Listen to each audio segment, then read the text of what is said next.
Noelene, how are you feeling today? Hello, Daniel. I'm feeling very excited to join you today for this chat and also looking forward. Very good. This is your first podcast, right? Yes, it's my first one. Very well. But you've been on TV for a couple of times. Yes. I like to deliver talks, go on television, radios. What sort of talks and what do you advocate for? Mental health.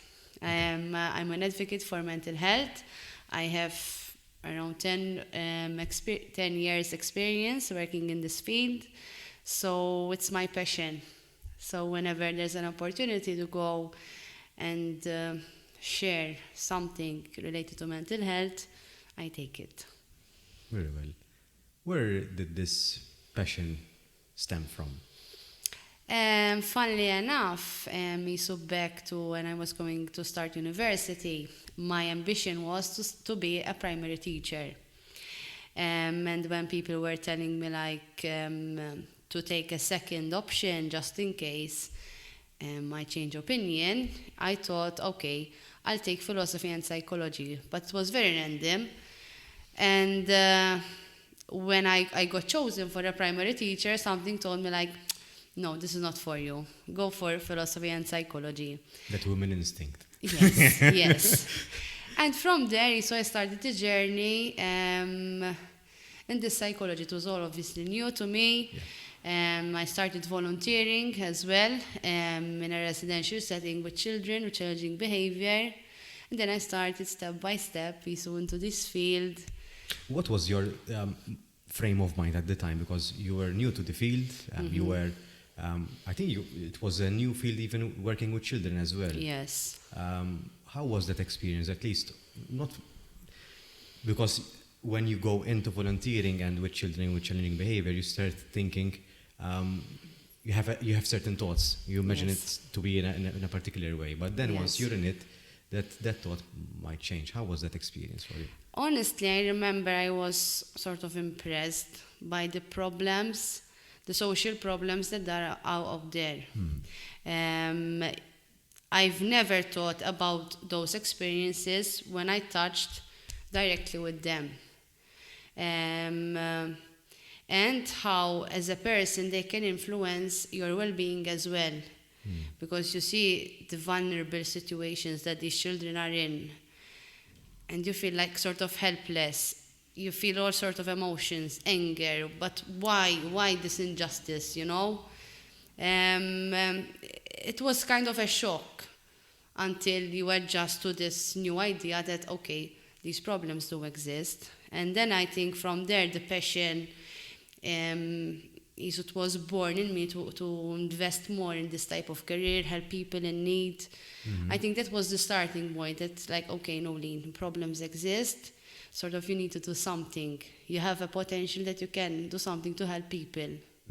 What was the most aspect that struck you the most when working with children? I think that seeing children in need and in a particular situation where they don't have an option, sort of like as adults, we are like in control to a certain extent with certain situations in our lives or certain decisions that we take. Or if we do a mistake, maybe we might have the ability to learn something from that mistake. Obviously, not everyone has that ability, so I'm generalizing. But when it comes to these children, they don't have that control in their life. So they're put in a situation where they didn't want to be there, you know? To me, the most, because for the listeners, we worked in the same establishment. To me, the most striking fact was, apart from that, obviously, is that they missed out on childhood completely. Yes. So they jumped from being born to adulthood, sort of, and they missed very important years in their formation, and they became adults without even realizing, perhaps. Exactly. So they missed out on a whole. The childhood chapter is non-existent in this. That struck with me the most. True, and that you have the ability as a professional that you can give them back that taste. Even simple birthday, celebrating a birthday with a cake and doing a party together. And you see that innocent smile and that happiness, you know. these are small things. Some people might say these are small things, but for people in need, for these vulnerable children, let's call it that way, you're giving them the word, you know, and that gives me satisfaction, both as a person and also as a professional. And it's a reminder that sometimes we take small things for granted as well. True. Birthday celebrations, for example. It's being with your loved ones. For them, that's even a bigger challenge, because they are not, they can't see their loved ones when they wish. Exactly. So they are put in a difficult situation. Then I start, after this volunteering experience, I started working as a full-timer with these children. So my career started evolving, let's call it that way. I finished my studies at university back then. And a few months later, I was pregnant. And that was a moment in my life where, because of the situation, how it was working with children with challenging behavior, even for safety reasons, I had an opportunity to work with adults. Okay. And that gave me another different perspective about the problems out there, and also me as a professional. Prior to working with adults, I always thought that I always want to work with children. No matter what, I want to work with children. Because it was sort of my comfort zone. Back then, I didn't have any other experience. But because of the condition that I was in, I had that opportunity. And it gave me another purpose, another meaning. And I could see mental health problems. I touched with them differently, because experience taught me that mental health difficulties in children and in adults, they are different. In what ways? Because in children, it is not as chronic, let's call it that way, as adults. And the challenges are different. So let's say with children, you work more hand in hand with school. You need more structure, more routine. You try to work with the families. When I went to work with the adults, the social support was different. So back then, I'm saying it was around 7 years ago, the shift was these people, most of them suffered loneliness. And as a professional, I was like the advocate for their own needs. So even if they need an appointment, I was a person that I need to stress the important, listen, this is important that it is done. So family members not always that much involved. Most of them might have been institutionalized, and that I feel that it marks a person, and as a professional you need to work to de-institutionalize that person, to give them a purpose in the community. So the work, it's different than working with a little child. Both have their own needs, but again, on a different level. Is it something that is, because you said it's when dealing with it, it's something which is a little bit more chronic because the condition has been there for longer? Exactly.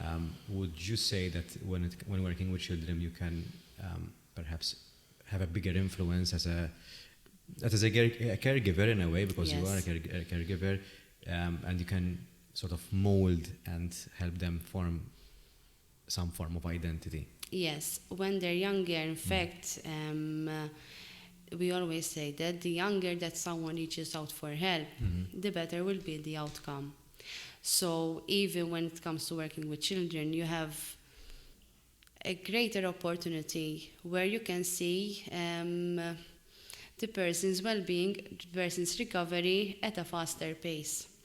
When you're working with adults with chronic problems, let's say these people might have been going through challenges from a very young age, and now they are receiving help when they are 30, 40 years old. The impact, the recovery will take much longer when compared to a child. So that makes a lot of difference in this regard. What did it teach you about yourself? Funny enough, I think, how lucky am I?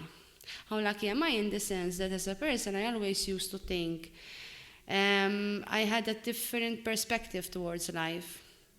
Nowadays, I am more grateful, even for the little things. For example, a simple birthday party, a simple cake, having close family members or support from my friends. Some things that maybe in general we take for granted, but when you touch with these experiences, it's like, whoa, I'm so lucky having these basic things. But unfortunately, some people don't have these basic things. And so you start appreciating more what is actually worth it in life. It's not about the material things. I don't like material things at all. But these things that The makes thoughtful it... gestures. Yes, yes. The beauty of life, I guess.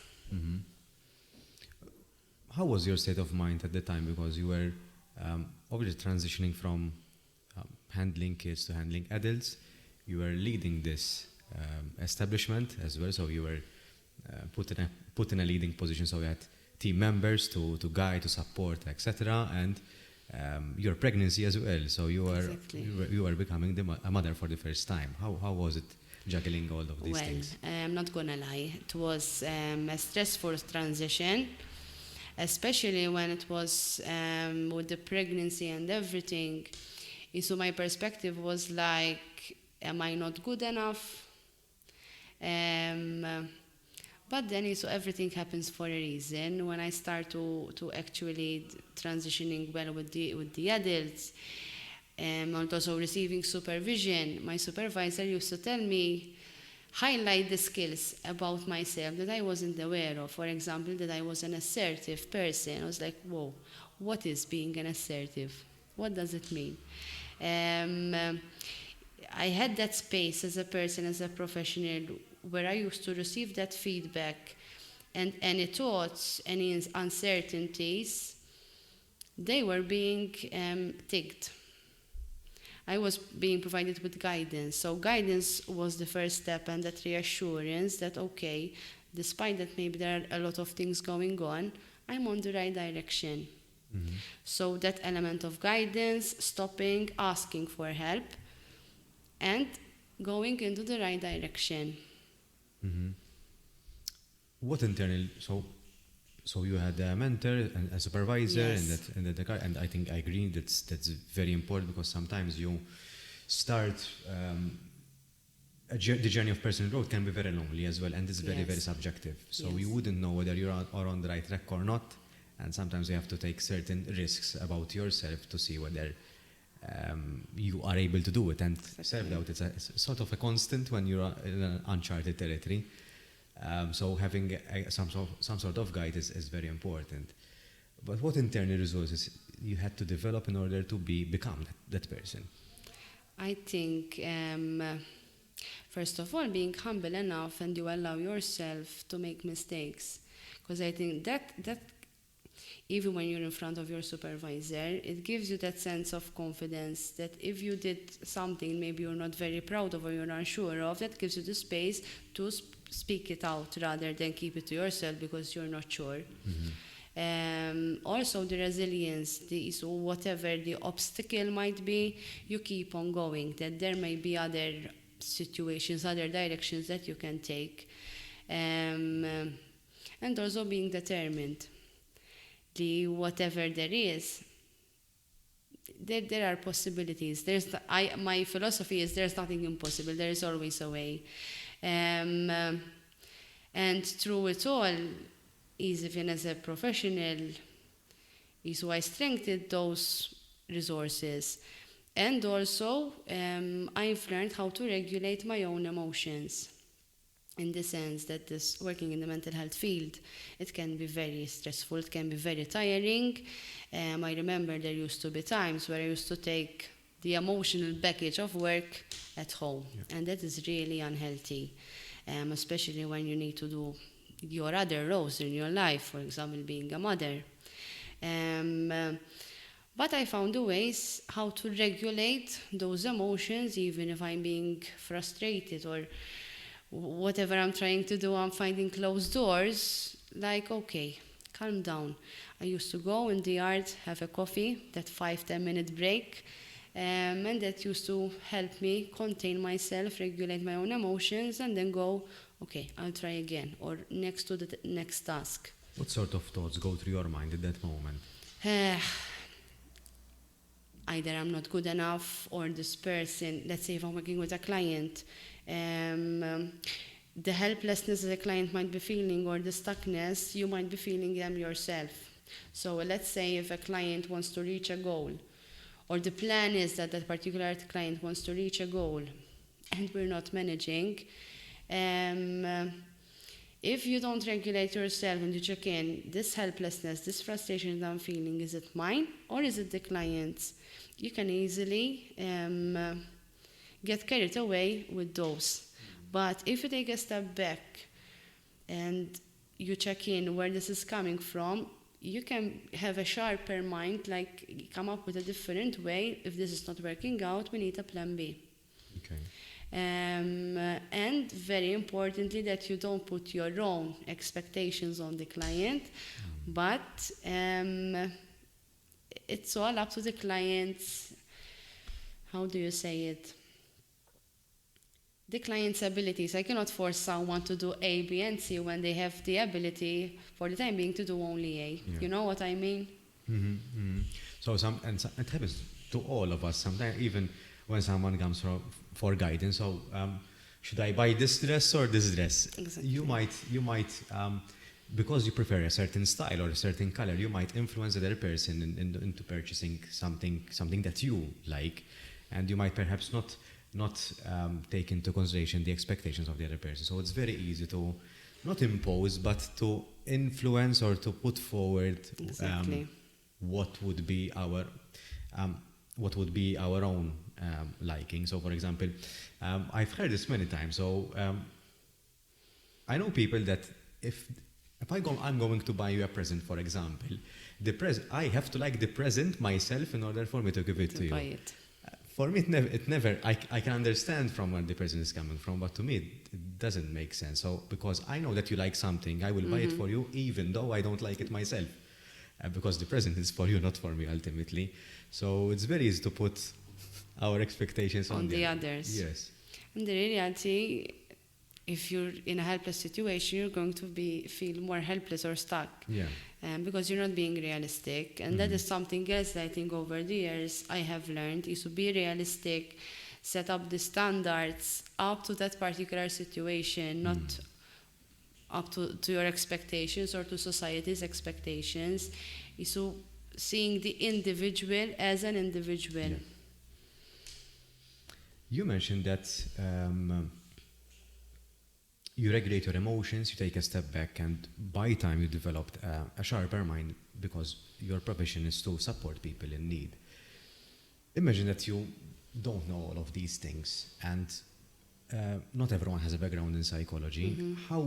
What would help a person without having no background in psychology, and perhaps without that insight of rationalizing their own thoughts? How can they support themselves into rationalizing their own thoughts and making sense of what's going on inside their heads? I think, first of all, being able to receive feedback. So not taking the approach that I know it all and that I can never make any mistakes, or that any situation I am okay with it. As I said earlier, being humble. So, and allowing yourself to make mistakes, and it's okay that a situation frustrated you or you got angry, and then you need to question, okay, but why am I feeling this way? I remember, for example, back then, when I was still a new, I was Noelene with no experience, obviously like I am today. I remember there were particular situations at work where I used to really got frustrated, and even physically I used to feel like shortness of breath. I was like, but why am I feeling this way? This particular situation is really, it's not like this. I am making it like this, you know? And then through my supervisor, these teams in my life, that this client were presenting were very similar to a particular situation that I was going through in my personal life. So right there, I wasn't being the professional. So Noelene and the client were getting mixed. I couldn't see the situation clear. So a person should ask himself, herself, what are these themes in a particular situation? Are they triggering something that I am going through in my personal life, that are not letting me see the situation clearly, that I'm being biased by something going on in the situation? As a mental health advocate, I really take care of my mental well-being, so going to therapy also helps me to get to know better myself, my story, regulating my own emotions, because I believe that I cannot help you and your mental well-being if I don't start with mine.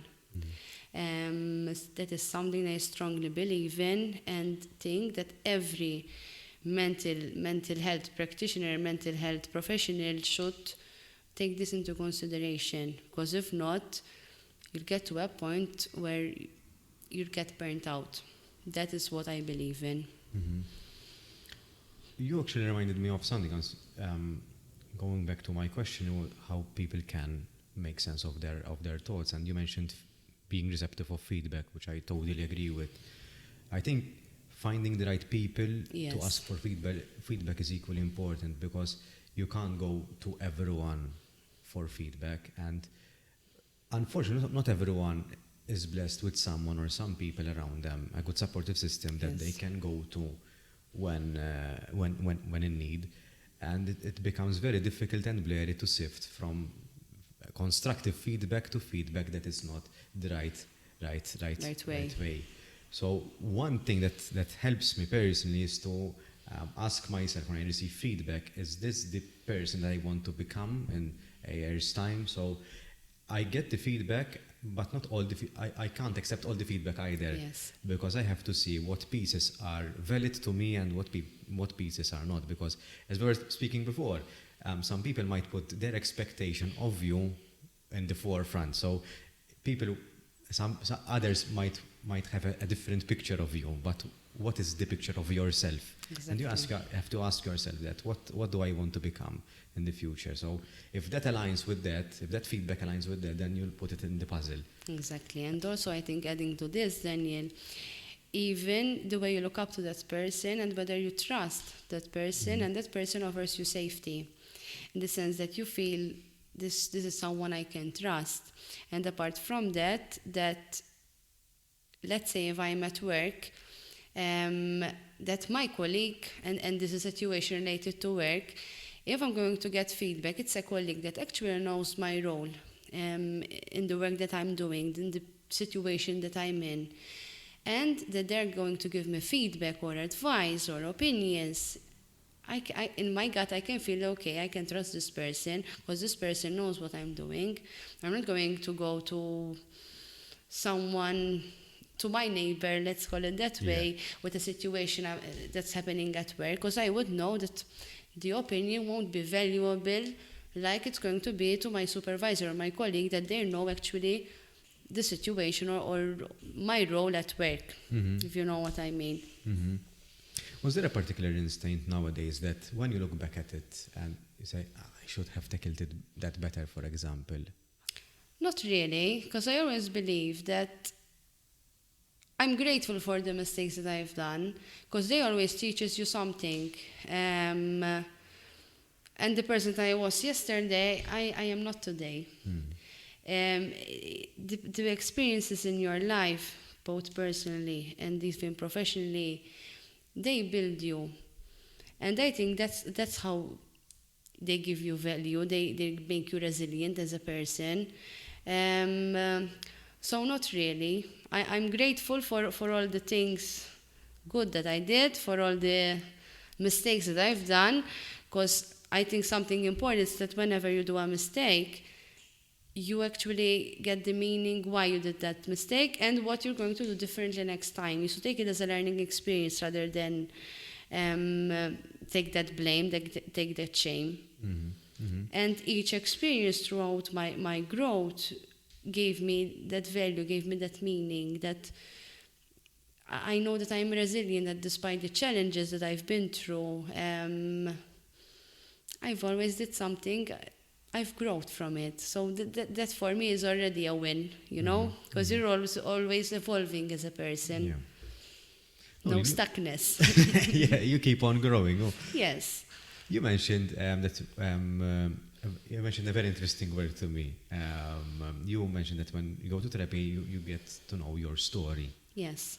What's that, and what's your story? Okay. In the sense that in my field, I meet with a lot of experiences in my life. The clients' experiences that they bring with them, and also my own experiences. And to be a genuine, let's call it that way, professional, and to operate from a point where you're not holding any prejudices. Thank you very much. I think it's very important, it's very healthy to take a neutral stance. Yes. And when you make sense of your own story, it can lead you to be in that neutrality stance. Okay, so let's say, Daniel, you're coming up to me for help because you've lost your keys. I'm inventing, yes, okay? Yes. And as a person, I'm constantly losing my keys. Okay. If I'm not at peace with that frustration that I'm constantly losing my keys, I may take an approach that I'm frustrated with you. Sort of, how dare you, Daniel, you lost your keys again and again. The frustration is not something real, it's something coming from me. Okay. I don't know if I'm complicating it or not. So let me see if I understood correctly. So you're frustrated because you lost your keys, and you're projecting that onto me because I'm losing my keys. Yes. So I think that's the correct word, right? Projection, exactly. For a mistake, I do the same mistake, but if you do it, that's wrong, and I judge you for it. Exactly, yes. Okay. And even, for example, I'm also studying family therapy at the moment. Okay. I'm in my final year. And also it's very important that whenever there are particular situations, in therapy we say healing, okay? If, let's say, I have a couple in front of me, and they are having arguments because the male partner is not doing the daily chores at home, okay? And in my personal life, I'm having the same issues with my partner who is refusing to do the daily chores. There is a high risk that as a professional, I may side with the woman in front of me and take it against the male partner. Why? Because in my story, in my personal life, I'm against my partner. Okay?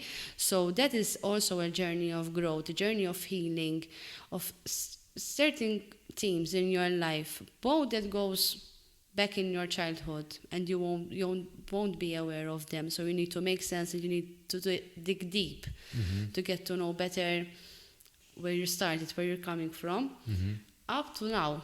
Like the recent argument that I'm having with my partner because of the chores. Yeah. Okay, so it's a holistic approach, sort of how to get to know yourself and why you behave or think in a certain way. So you'd be able then to transfer it and help the other people in need. All right. So you're saying that you can develop a sense of objectiveness in that situation as a therapist? Yes, it will help you. And it's something ongoing as well, Daniel. So it's not something that, okay, I've been through therapy, now my time is up, I know it all. It's not like that. Why? Because life constantly changes, okay? And you need to constantly be in check with what's going on in your life. So even if, let's say, you think that you're at a good place and you see a client, and you're starting to feel certain frustration, certain trigger that you wouldn't know where they're coming from, that is a point where you need to check in. Okay, what's going on? Because as human beings, the way we operate, it's so complex that when you think that, okay, I'm ready, boom, here we go again. Yes. It's a never-ending journey of getting to know yourself better. I think we have patterns as well, so that is the word that keeps coming up as you're explaining. I think being aware of your patterns and the rabbit holes that you fall into constantly. Yes. And how you relate is the way also in relation to patterns, how you relate with others, what makes you more sensitive, what makes you more vulnerable as a person, because it's important to keep in mind that as individuals, we might be or be seen as the most strong people in the room, but deep down we all have our vulnerable sides, and it's important to acknowledge them because we're all human, we don't have any superpowers. So again, being that humble person, accepting those vulnerabilities, and when in need, yes, like let's reach out and help each other. Yeah.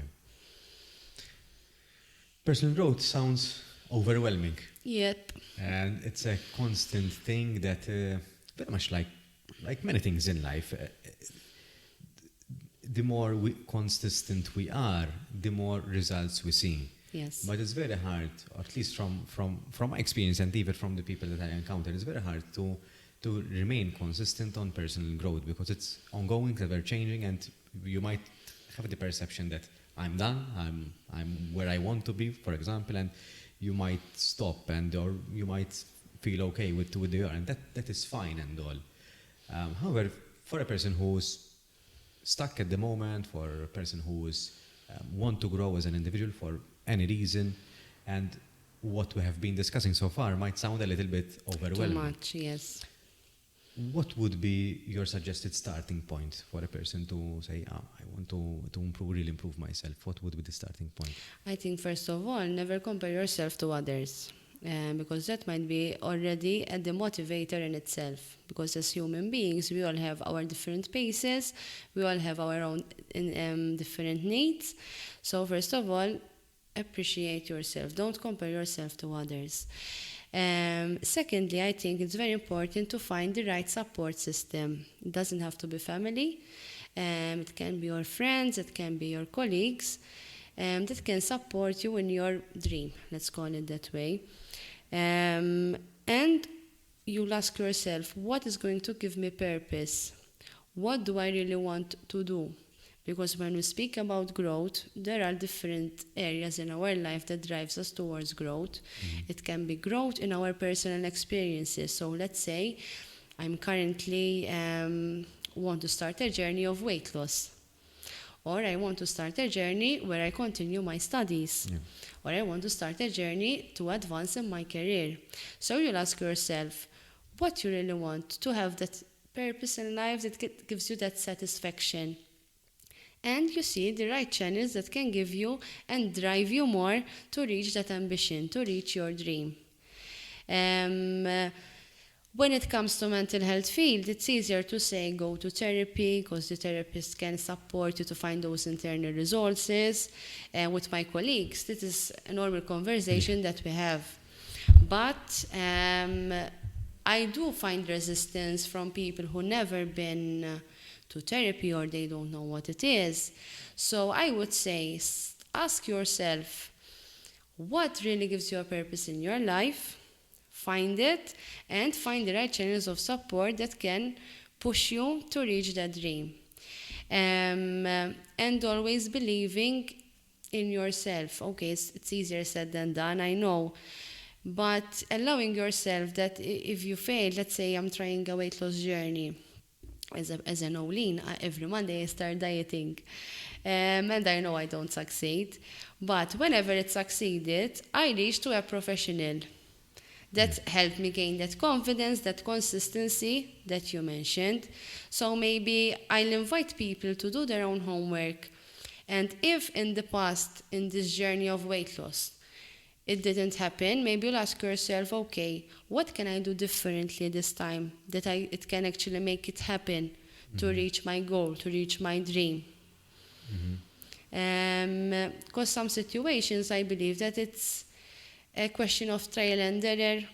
So if it didn't work out last year, that plan didn't work out, okay, what can I change from that plan to make it more realistic, to make it happen? And what do I need? What do I need from myself? I need to be consistent. I need to have my own will, my own determination. But also, what do I need from others? Do I need a professional to give me more support? Do I need to involve my friend so we support each other? And I think that is up to that person, because what works for me, it won't work for you, and vice versa. And what works for you today might not work for you tomorrow. Exactly. And this actually happened to me when it comes to training. I was always physically active throughout my life. However, I've been consistently training for 2 years now. So I've been doing 4 workouts every week, and it remained a constant. But for 3 years, I didn't do anything. No form of physical activity. I gained quite a bit of weight. And what got me back, because I'm quite self-disciplined, so I'm able to as long as it's in my calendar, I will do it. Mm-hmm. You like to plan. I'm that kind of person. However, I couldn't, for no reason, keep myself accountable to work out. And it's a funny story. I helped out a friend of mine who was establishing his gym, and he invited me for a session in the gym. And as soon as I started, the rest is history 2 years ago. But the moral of the story, what I've learned about myself in this situation is that because I had the notion that, oh no, I can do it on my own. Mm-hmm. I've always done it on my own. I can do it on my own. But I missed out on the fact that my responsibilities changed and my commitments grew in a way that training, although I know its importance and I know its value, I couldn't. There was always something more important than training. Yes, it wasn't always the priority. Yes. And by allowing a person to step in and to guide me in this process to go for a personal training session every week, that for me did the deal, because I kept on going, and hence the 2 years consistency. But I needed that person to keep me accountable, that I have to do these 4 workouts. Exactly. Before I didn't need it. The reasons might be different, but in some way I changed and I needed that. I used to think that it's a sign of weakness, that why do I need a person now, whereas in the past I didn't need a person. And for me, the answer that I gave to myself is that my priorities changed, so I have to have some form of reminder for me to remind me that, listen, training is a priority in life. I can't say that I need it today, because it's so ingrained in my routine that I don't really need it today. It's easier to follow. Yes, so it's easier to follow, but it took me quite a good couple of months for me to arrive at that point. So the moral of the story in this is that sometimes you have to change the way you work, and have to realize that whatever worked for you in the past might not work for you today. Exactly, because we're constantly changing. And I think that certain situations, if let's say you stayed hard-headed and you did not want to change your plan, you might have come to a situation where you don't believe in yourself, you cannot do it, and you demotivate even more yourself. So I think, yes, acknowledging that we're constantly changing, our needs change, and there are always different ways how we can come up with a new plan. And if it didn't work out, it's okay, let me try something else. Yeah. So being open to try new things. So you keep on evolving as a person. No, you mentioned something multiple times throughout the conversation, the support system. And that's crucial, I think. One thing that you reminded me of, and as you're mentioning, the importance of the support system is that sometimes, and perhaps this is within your field of family therapy. Sometimes we place too much of a high expectation on the person that we have in front of us. Okay. It can be a friend, it can be a partner, it can be anyone. Sometimes, it happened to me as well, sometimes a person might expect that you have all the answers in the world for me. And that is not the case. A person might give you this piece, then another person might give you another piece, and then might be another person who gives you this piece, and then it's up to you to collect them and make meaning of them. Yes. Exactly. And also adding up to this with the expectation thing, sometimes I think a struggle would be how to communicate to that person, making the clear communication, even if asking for support. Sometimes it happens to me, even in my personal life. I assume that my partner will understand what's going on in my mind. And it's very, very typical in all couples, between friends, between all relationships. So adding is to what you were saying, I think it's very important that whenever we think of support system, we also come up with clear communication, even if it's something related to my dream. For example, myself being a professional and a mother and also studying, I rely a lot on my support system. If I don't communicate my needs, even for a simple, listen, I need 2 hours today to focus on this assignment or on this reading, people might assume that I'm having everything planned out and everything going well, when in reality, I need to voice out my needs to carry on with that particular plan. So in relation to the support system, to be something useful and we sort of make good use of it, it's important that we verbalize our own needs. I don't know if I answered your question or if I delved into something else. The conversation.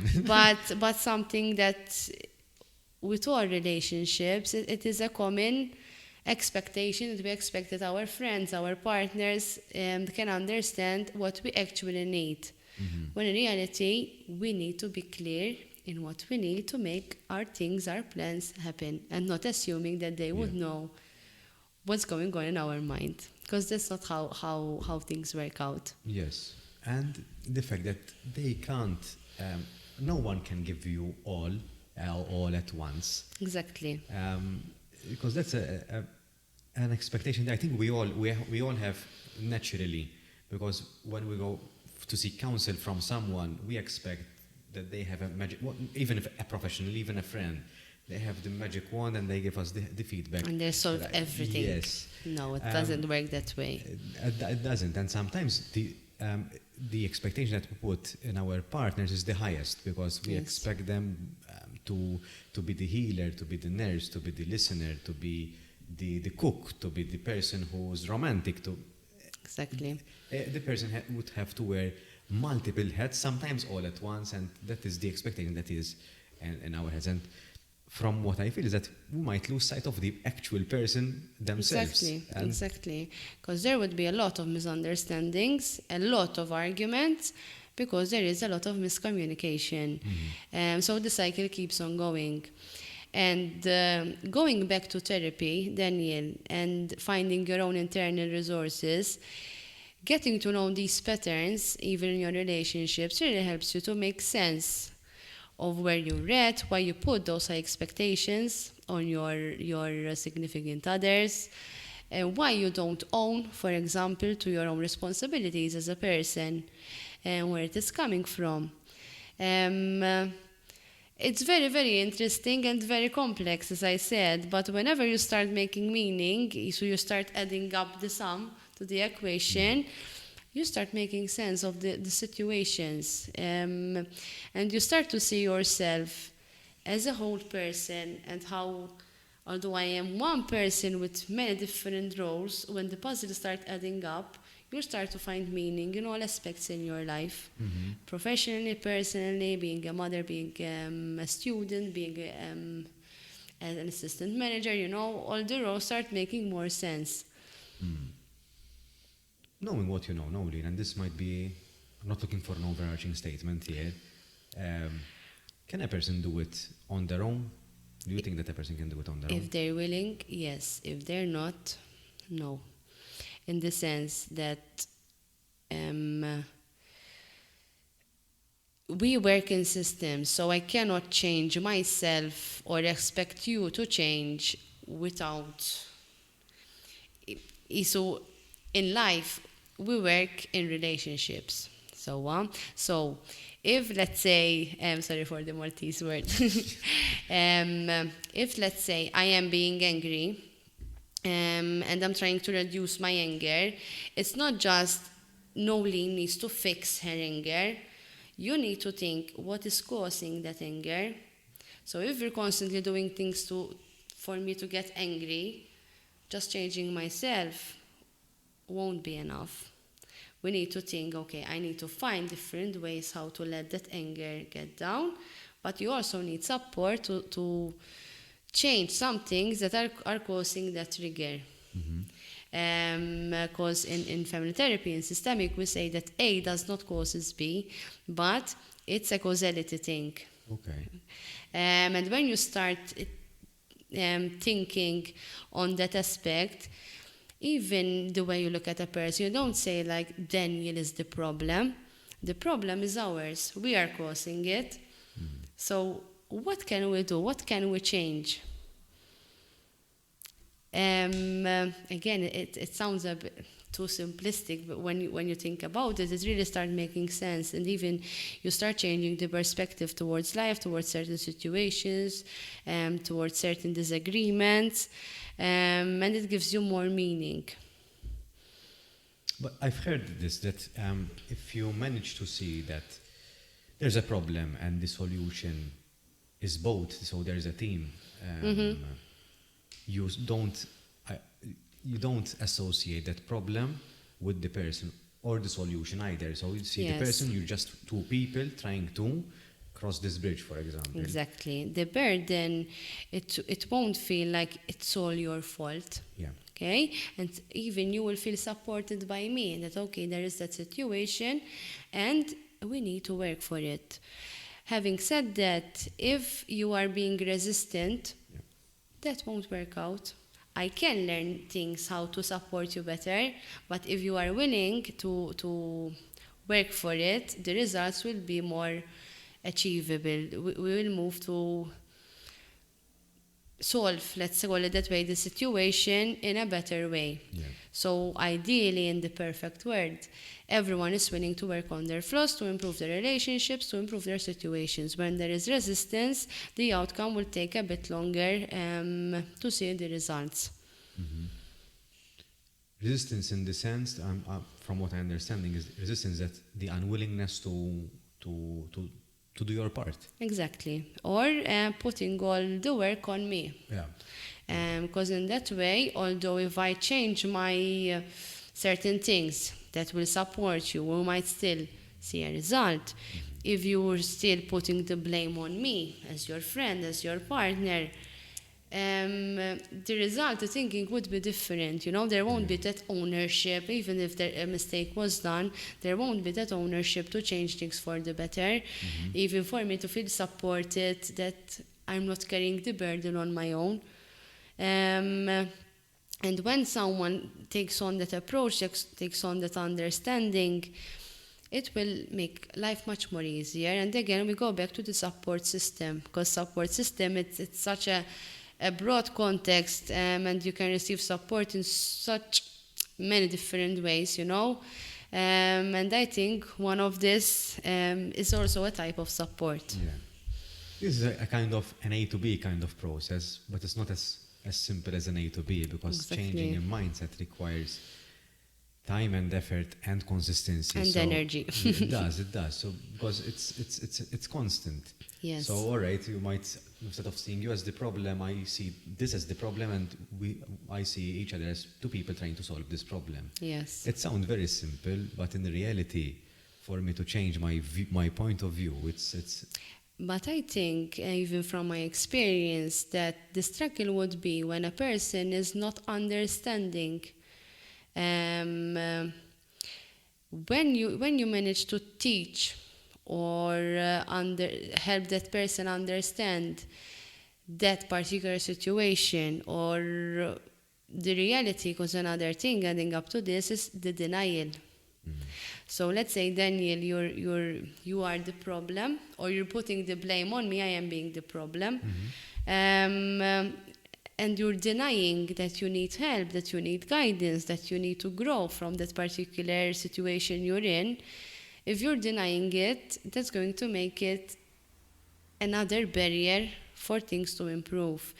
Maybe if you have that person that can help you realize and make sense and understand what's not working, what can be done differently, what is putting you as Daniel in this particular situation, certain patterns similar to your previous relationships, previous workplaces, you can start adding up to these, okay, it's not easy, okay? And some people are open to it, and voila, you can see the result. With some more people, you need more work. But there is hope. So I'm not saying that it's something impossible, you won't manage to get to that direction. You just need more work, but it is doable. From your experience and from what you know, what would be the signs that, in this case, a couple needs to consider therapy? I think when conflict, there is a lot of negative cycles of interaction, it's called. There's a lot of conflict going on, and the couple are struggling to find that common ground, that agreement, the agreement. And instead of being one team, you have two individuals working against each other. And it can be from a simple, the man is not doing the dishes, to another complex things like domestic violence or substance use.